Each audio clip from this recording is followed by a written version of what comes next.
Hello, I'm Org, and this video is a review of the Japanese Tier 2 light tank, the Ha-Go. The Type 95 Ha-Go was the most produced Japanese tank of the Second World War, but its mid-1930s design was already becoming obsolete by the time the Second World War came around. The Ha-Go was designed to give fire support to the motorised infantry that the Japanese army was experimenting with. As such, the primary focus of this design was mobility. This was not just in terms of speed though, but also in terms of the ability for this tank to operate well away from roads, railways and other infrastructure. This was because the Ha-Go, like all Japanese tanks, was designed to be used in Manchuria, China and Siberia primarily, and possibly also Southeast Asia depending on how future events would go. And all of these places had comparatively poor infrastructure in the 1930s. The large problem that the Japanese motorised forces faced was that kind of in 1934-33ish they had the Igo, or the Ego medium tank, which was a lot heavier than it was originally designed to be, and it was often left behind by advancing infantry. On the other hand, they also had a variety of tankettes that could keep up with the infantry, but didn't have the armour or firepower to be very useful in combat situations. The Ha-Go was designed to fill this kind of obvious gap that existed in the Japanese pre-war armoury. It was designed to be fast enough to keep up with truck-mounted infantry, have enough firepower to deal with entrenched enemies, while having the armour to survive against infantry, and being light enough and simple enough to maintain to operate in jungles or marshes or anywhere else far away from roads. It should be fairly obvious that compromises had to be made in these requirements. Ultimately, the Japanese designers chose to limit the armour of this tank to keep it down to the 7-ton design requirement. The Ha-Go only had a few millimetres of armour, there's 12 millimetres of armour in particular, and at close ranges could be penetrated by heavy machine guns. However, in the mid-1930s, it was one of the best tank designs around. There was a contemporary of the Panzer 35, the Hotchkiss 35, Panzer II M2 light tank, BT-7, and it was comparable to all of these designs in all respects, and kind of at least better than all of those tanks in one significant category. Oddly enough, one thing the Ha-Go did poorly was in its suspension design. It was simple, which made it easy to maintain, but it was also ridiculously difficult to drive in when going cross-country. The designers of the Ha-Go eventually changed it slightly, so it was still fairly simple, but it wasn't quite so rough. But they still actually had to line this tank with asbestos, just so that the crew didn't injure themselves when they were banging around inside when it was driving around.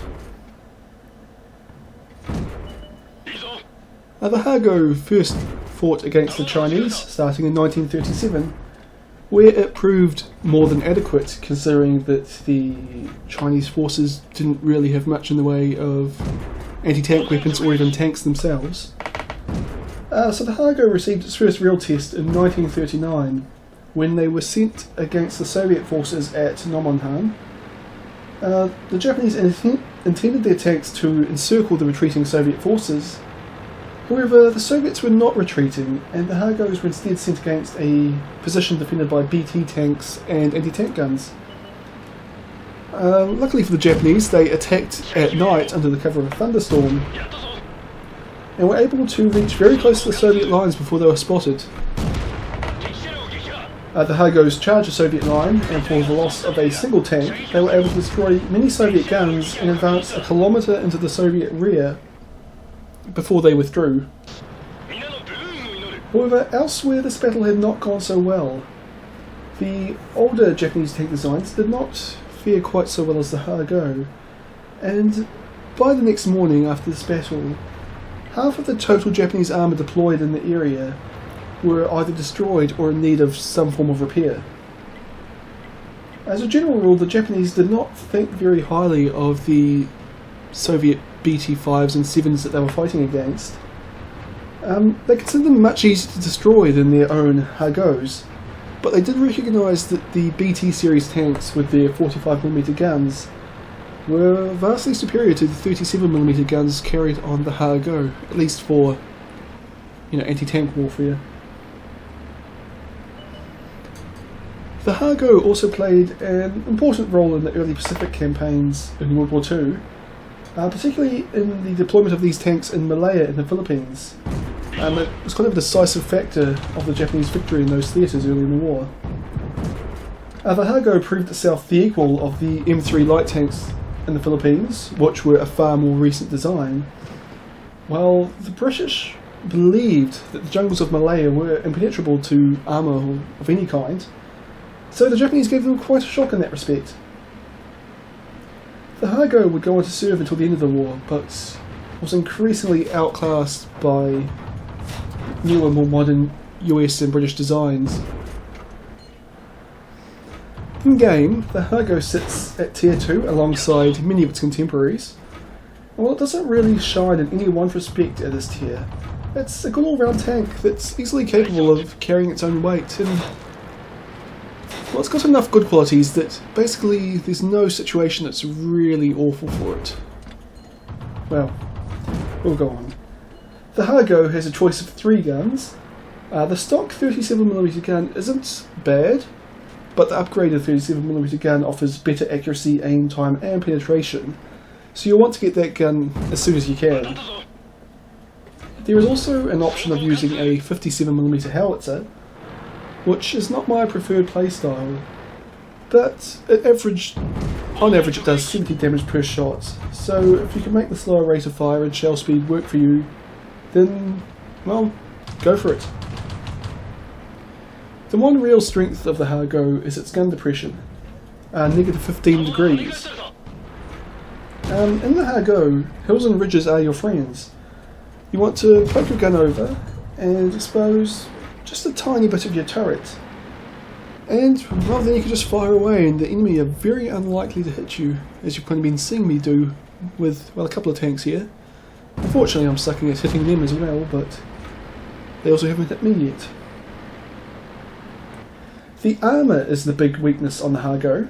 The upgraded turret isn't bad, it has 35mm on the front and 25 on the sides, but the hull and the stock turret are only 12mm all around, so you won't be bouncing many shots in this tank, not even off the front of the turret. I mean, unless you're being fired at by autocannons, which have horrible penetration. Because the poor armour in this tank is why it's so important to find these hold down positions and just generally expose as little as your tank as possible while still being able to shoot back at your enemies. The tank does alright in terms of manoeuvrability. It has a total of 80 degrees of traverse, so people can't really circle you. However, you don't really have the speed to effectively circle enemy tanks, at least not reliably. The top speed of this tank on paper is 40 km an hour, but I often see it going 41 or 42 on flat ground, so 40-ish would be the word to say. Which, it's fast enough, but there are a lot faster tanks at this tier, especially light tanks. But it also has a good power to rate ratio, so it accelerates well, and it's good at climbing up hills. Well, you see me, I'm already up to 40 k's here. In 39, 40 I'm going up a slight hill, so it does alright in terms of power to weight ratio. While playing this tank, I managed a 61% win rate over 112 games and destroyed an average of 1.56 enemies per game. Having said that, a lot of my success in this tank was probably due to me essentially being a bit of a seal clubber when I was playing it. I really played far too many games to be down at tier 2, and well, I had 100% crew, which also makes a huge difference in terms of your tank's performance and whatnot. So I'm kind of not sure I really have much advice on how to do well in this tank, other than find your hull down positions, expose as little as your tank as possible. I could possibly also add, just learn the camouflage and spotting mechanics, as you kind of see me doing here. I'm using my binoculars to try and spot people, and I'm trying to shoot through bushes you know, pull back 15 meters, then shoot through the bush so that they won't be able to spot me, or they won't be able to spot my gun flash, I should say. But yeah, I think the main thing is find the hold down positions, and it's kind of a case of, if you can do that, this tank can actually work some wonders for you. So cool, we just spotted the T2 medium, and as I said earlier, I didn't pull back any, but because there's a bush directly between me and him, it's not going to be able to spot me, and I can shoot all I want, and you can see its turret looking around, trying to figure out where the fire is coming from. But that one had no chance. And well, we're pretty solidly, well, we haven't really won this game. It's 6 tanks on our team to 5 on the enemy team. And it's just a case of who will kill them first. I managed to set that medium tank on fire before my allies killed it for me, which puts us in a better position, 6 to 3 now. And well, the light tractor, or L tractor, or lift tractor, and the Panzer II are up here, so they're kind of my targets. I've got a TK who's sitting in the cap circle, so might give me a bit of help. And can I get this shot off? Nope, it misses. The gun's pretty accurate, but it's pretty accurate for a tier 2 gun, which is to say it's not actually all that accurate. And this Panzer II is going to be a problem since it's got quite thick armour. If I can hit the side or the rear, I could probably penetrate it, but I'm going to have to get a lot closer. And I'm just kind of hoping that the TK survives long enough that I can do that. But of course it doesn't happen. So plan B is try and poke over and hope the Panzer II doesn't notice me. But that's clearly not happening. Managed to bounce a shot there, but took a fair bit of damage. So, well, now plan C, I suppose. It's going to push up a bit and just try and keep this guy spotted, because our friendly artillery's actually moved up to a position which will be able to fire into this guy no problem. Exposed the side of its turret to me for a second there, and I took 2 shots, but no luck there. Again, I'm just pulling back to try and make the shot a bit more difficult for it. And I'm waiting for artillery fire, hopefully. But it's just not coming yet. Fortunately, the Panzer II's got a very weak gun. Well, its armor's a problem. Like, I don't have to worry too much about it killing me quickly. But now our team is advancing, and I thought the L tractor on our team would distract it, but well, I kind of misjudged the situation. Fortunately, I was able to get around it and put a shot into its side and kill it. Well, this next game, it's, well, I'll just spoil it a bit. Not really, because I'm not going to show the end plates, but I end up getting a Confederate medal. I do a lot of kills. I get, I think, 4 kills from memory. It's just one of those games where I basically managed to shoot almost every tank on the enemy team. And I come down to one of my favourite spotting positions, which I don't go to very much anymore because it seems a bit overpowered. And, well, put some shots in the BT2 and it's dead now. I just find that if I come and like occupy this position, it tends to make the games a lot more campier. Like, we're a lot more likely to win if there's a tank sitting here spotting, but they tend to, yeah, camp a bit, so they're less fun. Anyway, spotted a Panzer I, and I take a couple of shots, but I kept hitting the wall instead of the tank, so no damage for me there. Poke back out to see if I can spot anything, and there's Cruiser 3 up there, which I have a tiny shot on. But I don't take it, but I see a T26. Put a shot in, and then the T18. I decide to try and penetrate the side, but at this range, there's not a lot of chance of that. So, well, I did some damage to T26 there. Panzer I, you going to poke back out? You are. Put a shot through its lower glacis, a nod through its side. Oh, thought I'd kill it then, but not quite. Now it's dead. So here's kind of the bit where it looks like the game's going to get a bit campy.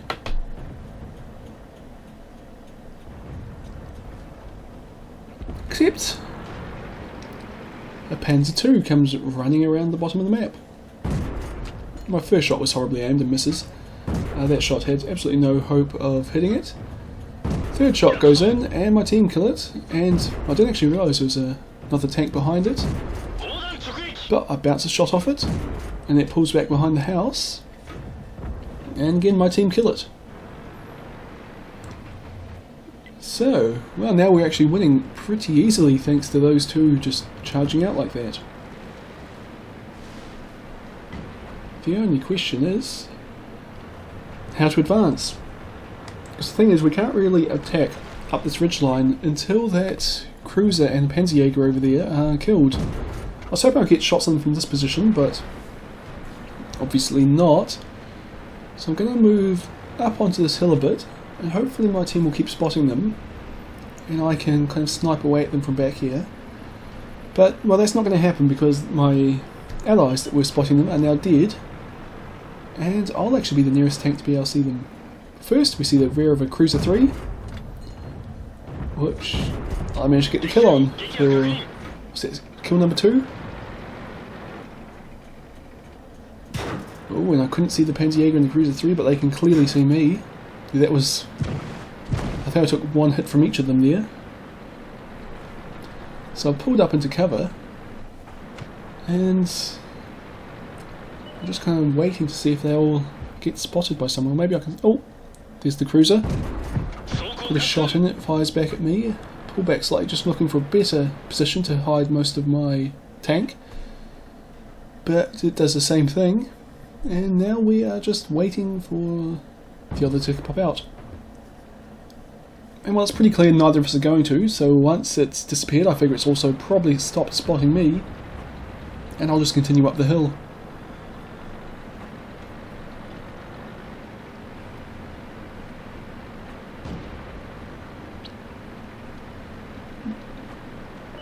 But you can kind of see the power ratio, the weight ratio of this again. It does alright going up a pretty steep hill. And 2 shots to kill the Su-18.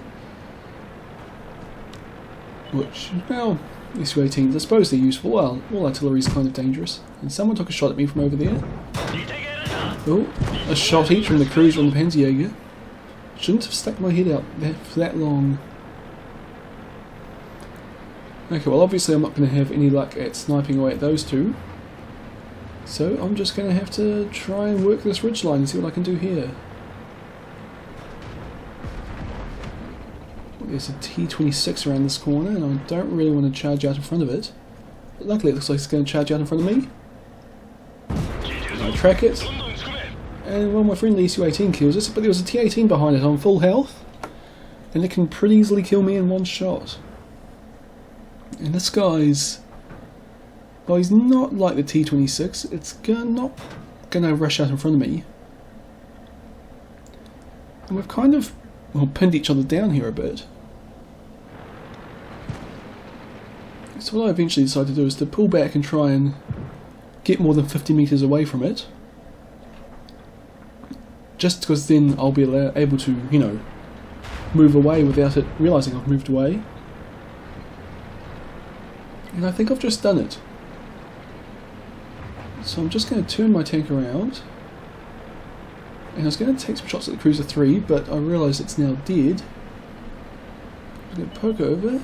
T-18's not there. I can pull back to put some shots into the Panzerjäger. And there's one. Second one bounces. Third one misses. Shot number 4 is a bit too slow to get the kill. And now I see that the T-18's actually gone completely around the outside of the fortress and will have its rear to me when I get round here.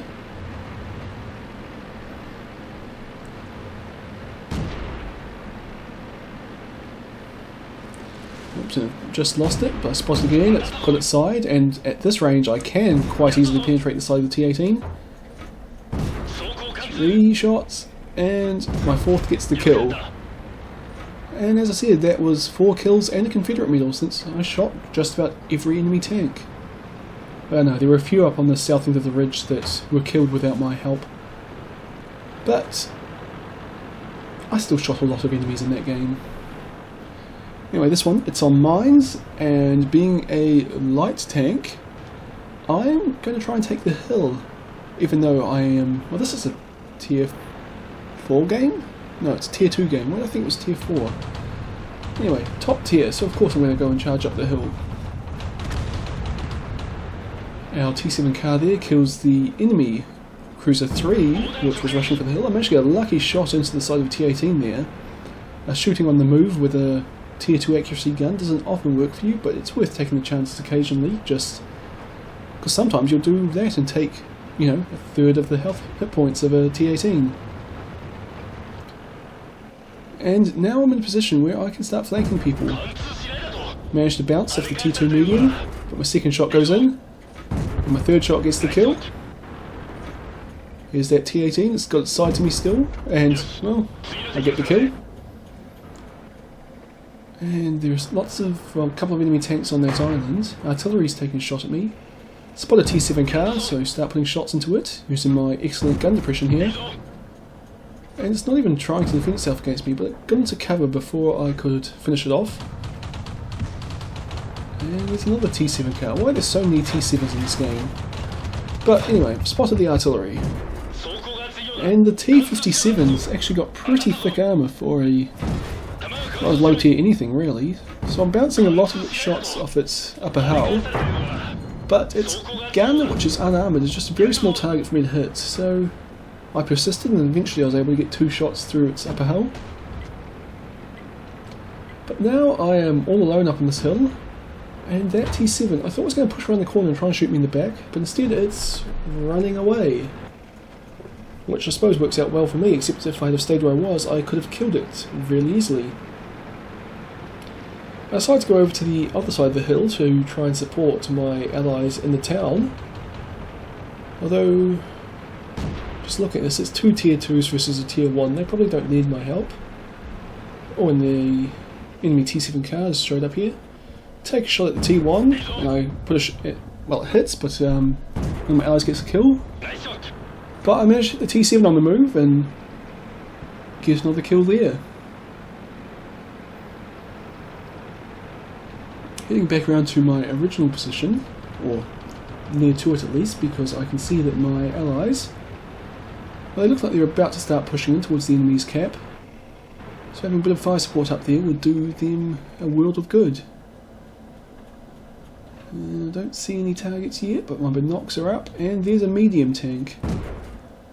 Or one of the British medium tanks I should say, so I switched to high explosive because I can punch straight through their armour. I get 1 through before it pulls back, but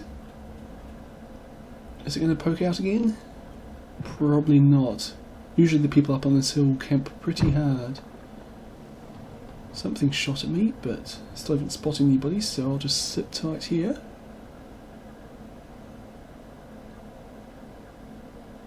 Oh no, it did poke back out. And my shot gets absorbed by its tracks. My second shot goes through. And, well, I did a fair bit of damage to that medium tank. But I'd say I'm almost certain it's not going to poke out again. Still got 1 high explosive shell though. And might as well at least wait until my allies kind of catch up to my position. And well, no, the medium tank was running away. That was a horrible shot, I should have actually led a bit more. There goes 1 shot through, and I get the kill. And, well, there are 5 enemy tanks left, at least 4 of them are on the island, so I was going to head over there, and I discovered that number 5 was sitting up here the whole time. A little T1, which I put 2 shots in and it disappears, and I take a blind shot. And that is kill number 6 for me. So that was my top gun, and there are still 4 enemy tanks left. If you've been watching chat, you see my team's been blaming each other for this loss and not supporting each other and whatnot. But of course no one said good job me for killing most of the enemy team for them and carrying their lame asses.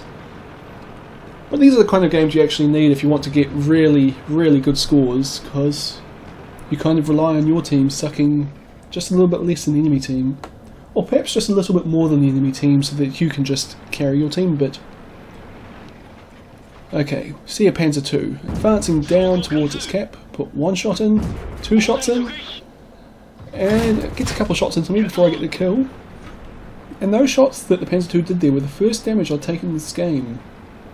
I'd been hit earlier by the T7, but it had bounced, and artillery took a shot or 2 at me, but it missed. So I'm doing pretty well. Only 3 enemy tanks remaining. One of them is a T-18 hiding on the other side of that rock. And I was hoping to go and basically support my friendly T-18s in killing it. But it kind of doesn't look like I'm going to get this opportunity here. I take a shot on the move, but it misses. And well, it dies before I can take a second. So there's only 1 tank remaining. It's a Panzer II. It's up there on that hill. Don't quite have a shot on it, but I can get over there pretty quickly. And it looks like well, the Panzer IIs have almost killed each other. No, enemy Panzer II managed to kill ours. And so, well, I'm pretty obviously going to get the kill here. And this game just kind of shows you some of the things you can do in the Ha-Go. Like, as I say, it's pretty flexible, you can use it in any situation. But just try and use the gun depression and minimise your profile and you should do alright. Anyway, I hope you've enjoyed this video and I'll see you all next time.